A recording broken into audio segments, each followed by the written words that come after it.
Hello, my friends, it's summertime. Let's make some chicken, but not just any chicken. That would never do here on the homestead, because we have high quality standards, wouldn't you say? We love high quality chicken. We do. We went to a lot of work to raise our own meat birds for years and years. We don't do that anymore. No. Stuart's happy about that. Raising chickens the right way is a lot of work, and we decided a few years ago that our pastures were better spent feeding our dairy animals. So instead, we've relied on great companies who are doing an excellent job raising chickens the right way. Do you know how chickens are raised commercially? Have you ever looked this up? You've told me about it. I was talking to them, but you too? I didn't look it up because after you told me about it, I didn't want to look it up. Okay, I'm not going to explain this here. This is a family-friendly show. Go Google it, okay? Or don't. And then you're going to be so glad that there are companies like Porter Road who are putting the extra effort into doing it right. Because here's the thing, you guys, it's not just about good food. It can't be good food at any cost. It has to be reasonable, and it can't just be convenience and economy, because our food means more to us. It means more to the environment. It means more to the future of what our children get to eat than just that. So we're balancing economy with practicality, balancing quality of food with good stewardship of what we've been given. So grateful to Porter Road and for their gorgeous chicken products, and I'd like to thank them for sponsoring today's video. Today is all about the chicken. This is a food we all love to eat, and Porter Road does it so well. Their birds are raised on pastures for their entire life, where they get access to sunshine, they get access to dirt, to grass, to bugs. Never buy chicken that says vegetarian fed. Chickens are omnivores. They want to eat grass, they want to eat bugs, they want to eat grain. They need to live a natural chicken life. Birds that are raised on pasture, just like Porter Road does it, are much higher in vitamin A and in vitamin D. That's better for you at the end of it all. More vitamins, more minerals. These chickens have no antibiotics, no hormones. They've lived the life of a chicken, born, raised, harvested right here in the US. So you can visit the link below to shop Porter Road and shop all their chicken products. I'm talking chicken wings, boneless, skinless chicken thighs, bone-in, skin-on chicken thighs, chicken breasts, chicken broth, and something we're gonna be using today, chicken feet. So go, I'm gonna put a link below the video. Go shop. You've heard me talk about Porter Road's beef. I know a lot of you tried it and loved it, that dry aged goodness, but Porter Road can set it up to have it at your doorstep. You just need to think a few days ahead so it can get delivered there, and trust me, the taste and the quality is going to be totally worth it. Today, we're gonna roast a chicken because it's delicious, and there's something about summertime that just fits really well with that lighter meat. But it doesn't just stop there, because there are so many high quality chicken products available. And these weren't things that I could get just a few years ago. If I wanted them, I had to do them myself. If you dig into the archives of my blog, you're gonna find a really old post on how to clean and use chicken feet. They are so rich in collagen, and a lot of people are now supplementing collagen because it's something that's really lacking out of our everyday diets. Collagen exists in animal products, and when we simmer those bones down, especially things like joints and broken bones, that's where we get all that beautiful collagen to keep your youthful looking skin. So we're gonna be making some stock with some of these really beautiful chicken feet. Yes, I said beautiful, that I got from Porter Road. My niece came over to my house one time and she said, she calls me Auntie Boo. She goes, Auntie Boo, your house always smells like oils and soup. And I was like, you know what? There's a lot worse things that it could smell like. But technology has changed since then, and the Instant Pot makes making your own chicken broth a really economical way to make chicken broth. Now, let me show you this. If you're not into making your own chicken broth, that is totally fine. Porter Road has you covered there. And I want you to look at this. Can you see like the viscosity? Can you see this too? Of this broth? It is so thick, and I can tell just by the texture of it how rich it is in collagen. and really great companies like Porter Road doing it right, you're gonna get a fabulous stock. But a little bit more of an economical way is to just make your own. Chicken feet are a really inexpensive cut.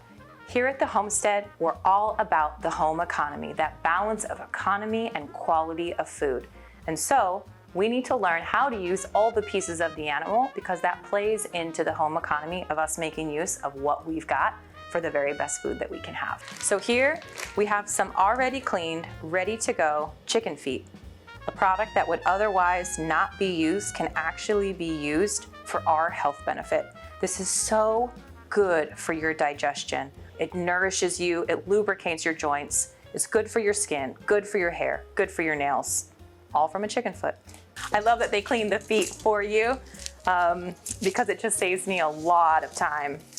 I'm just breaking them up in my Instant Pot. One of the reasons I love to use the Instant Pot is because it does broth so quickly, and it really does a good job of extracting everything from the joints, and it doesn't heat up your kitchen or make your kitchen smell like soup. And in the summertime, I don't really want it to smell like soup too much. So this is a great solution for those of you who maybe don't have a ton of time to make broth or just don't want to smell it all day. I'm gonna add in some rosemary and bay leaves that I have around, as well as a few peppercorns.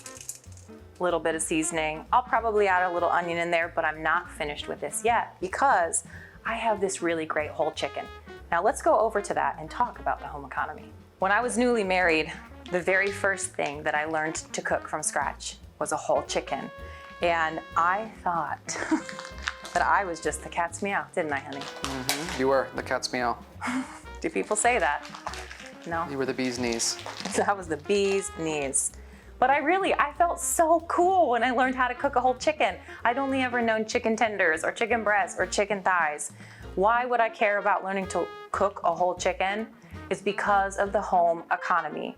When you buy a chicken, a whole chicken, it's less per pound than when you buy those individual cuts. They're all still there, they're just tucked into the whole chicken.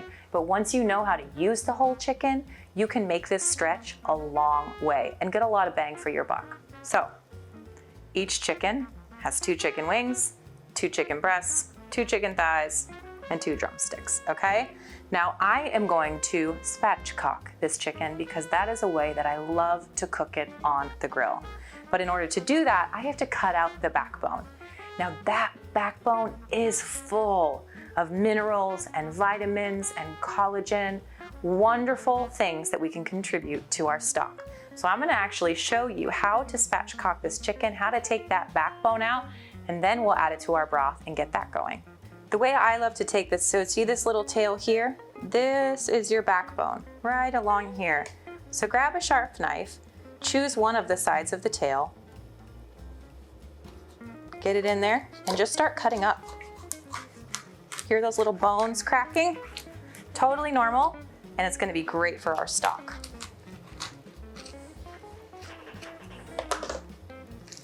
One side done.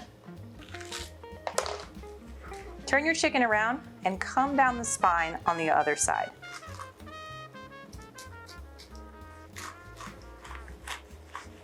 You can smell this chicken is fresh. I mean, it smells like a proper chicken. Here is our backbone. Look at this. We are not going to waste this. We are going to turn this into nourishment. So into our stock pot it goes. Now all that's left to do is to turn it over and use your hands and a little bit of your weight to open that chicken up.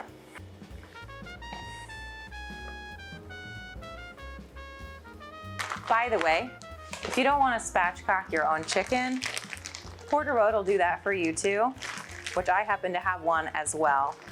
Look at that. Look at that fat. See that yellow fat? That comes from a high quality pastured chicken. All right, so we've got our chickens and I'm gonna roast 2 because if I'm gonna heat up the grill and go to this trouble, I might as well. Then those leftovers can feed us for days in a chicken salad or a chicken risotto, a chicken pasta. So many wonderful ways to enjoy it. And then we can take all the bones that are left over after we've picked all of the meat off and make another batch of stock. That is home economy. That's how we stretch high quality products that nourish us for more than one meal. When chicken is this high quality, you really don't need to do much to it to make it taste delicious. So all I'm gonna do is drizzle it with some Bona Fortuna olive oil.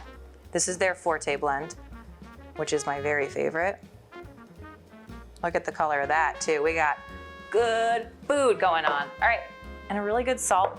Here's a little tip.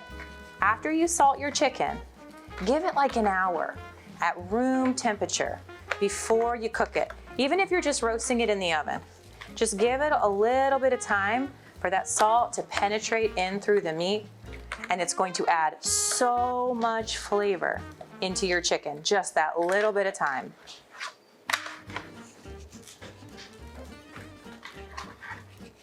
Now, because I have a ton in the herb garden right now, I'm just gonna add a bunch of fresh herbs. Now, sometimes these get a little charred during grilling, so I always add a few more on afterwards, but I like that they get to sit with the chicken, stuff them up under the skin. Yum. Chicken and rosemary were meant to be. Look at that meat. This is unbelievable.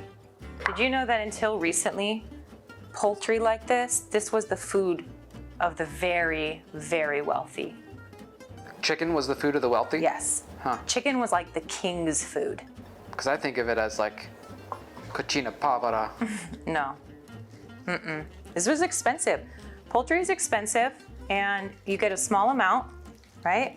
As compared to like if you were to harvest a lamb or to harvest a goat or a calf. You get a small amount of meat for a lot of feather plucking. So it was labor intensive. It was labor intensive to grow them out.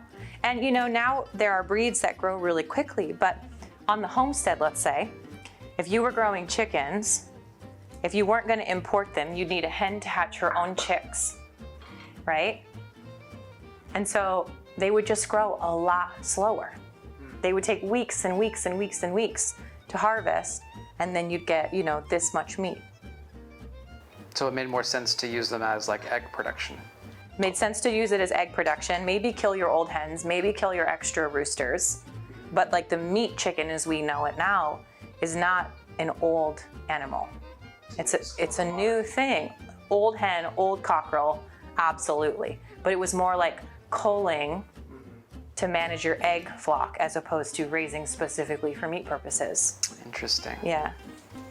What are you adding now? Oh, this is Bona Fortuna's cacio e pepe. I love this spice blend, which you can see because I go through them like crazy.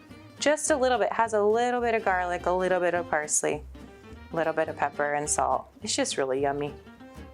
But we got super simple flavors going on here. This is going to feed our family for probably 3 meals, plus another round of stock. So this is a very good thing for not only our stomachs, but also the home economy. Wouldn't you say? Yes. Money in the bank. You can't afford not to. You can't afford. You don't want to lose money on this. You don't want to lose money on that deal right there. All right, I'm gonna set this aside for about an hour at room temperature, let that salt start to do its work, and then we're gonna grill it and we're gonna have chicken dinner. Winner, winner, chicken dinner.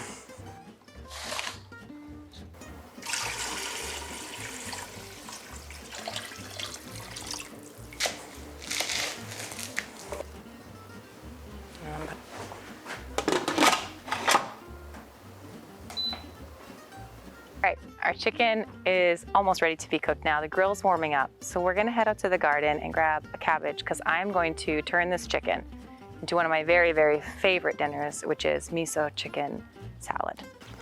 How long have we been doing this, Mama? Which piece? All of it. All of it. Well, the blog turns 14 this year. That's right. So 14 years, I think we've kind of been exploring ingredients, haven't we? And questioning things and where do they come from? Learning how to grow them, learning how to eat them. Figuring it all out. Yeah, our garden did not look like this 14 years ago, that's for sure. No, it did not. Yeah, there's been a lot of things, I think, to learn. And I think the craziest piece about it is that when we started all of this growing food, cooking food, learning how to cook from scratch, food even then was so different than it is now. So much has changed in food production and modern agriculture. You know what I mean? Yeah. It's It's strange how much has changed so quickly. It is. And true. it's almost all the more reason. You know, we didn't kind of know it at the time, but now this garden means a lot more to me. Yeah. And the crazy thing about doing this is none of this really changes at all. No, doesn't. It's pretty much the same. Yeah. And that's... Other than maybe, you know, growing hybrid varieties of things that tend to be a little bit more resistant or store a little bit better. But other than that, I mean, this is kind of how people have been doing it for a long time. Yeah, I like that. I like that too. Yeah. See this? This is what happens when you have a hot day. See how this cabbage is split? It just literally swells so much in the heat that it will pop. But these cabbages I'm going to use for my sauerkraut this year, and I'll take the big leaves off and I will freeze those and use those for stuffed cabbage rolls throughout the winter, which are my favorite. But these beauties, check these out. This is what I'm gonna use to make our salad tonight. This is an old German variety of cabbage. Look at this. Isn't that cool? That's a cool cabbage. I know. I don't think we've grown one like that before. No, it's this torpedo shape, a little baby cabbage. Yeah, so we need to get out here and make some sauerkraut, don't we? Yeah. In the meanwhile.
All right, we have some gorgeous chickens here. We've supported our farmers and given them a fair price for the bird. We have greater nutrition in the food that's ahead of us. We've supported the home economy and buying it in a way that's less money per pound and that we can make more use of in the kitchen. This is a win all around. It's a win all around. Win. Winner, winner, chicken dinner. I didn't mean to do that.